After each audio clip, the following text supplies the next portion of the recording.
રાજકોટ શહેર એ ડિવિઝન ખાતે એક જે એક્ટિવા એક્સિસ અન્ય મોટરસાયકલો વગેરે ડેકી તોડી મોબાઈલ ચોરી કરતી એક ગેંગ પકડેલ છે, જેમાં 3 આરોપીઓ છે.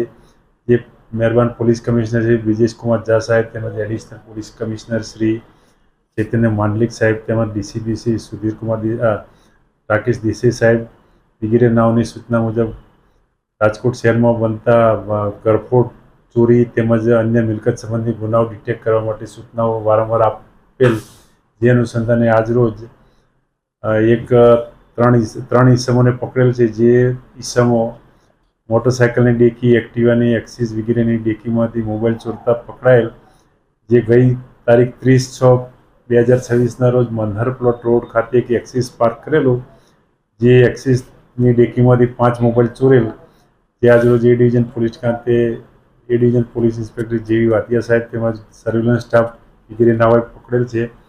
જે ઈસમોના નામ કબીર ગણેશભાઈ ઉર્ફે ગનીભાઈ સલાટ રહે ચુનારાવાડ, બીજો છે અર્જુન મનોજભાઈ સોલંકી તેમજ ત્રીજો રાહુલ કિશોરભાઈ મકવાણા, સંત કબીર રોડ રાજકોટ વગેરે નાઓ છે.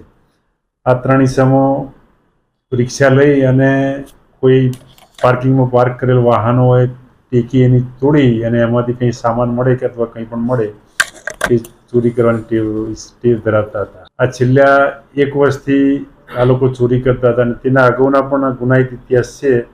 એમાં પહેલા નંબરનો છે એ કબીરના 4 ગુનાઓ છે. થોરાળ એ ડિવિઝન, માલવીયાનગર તેમજ પ્રનગર પોલીસ સ્ટેશનમાં ગુનાઓ અગાઉ નોંધાયેલા છે ચોરીના.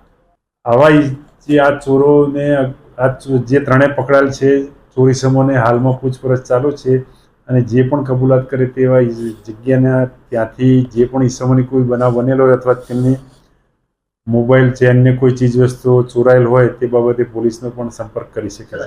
હજી પૂછપરછ ચાલુ છે. હાલમાં હજી તો હમણાં જ પકડ્યા છે, થોડી વાર પહેલા.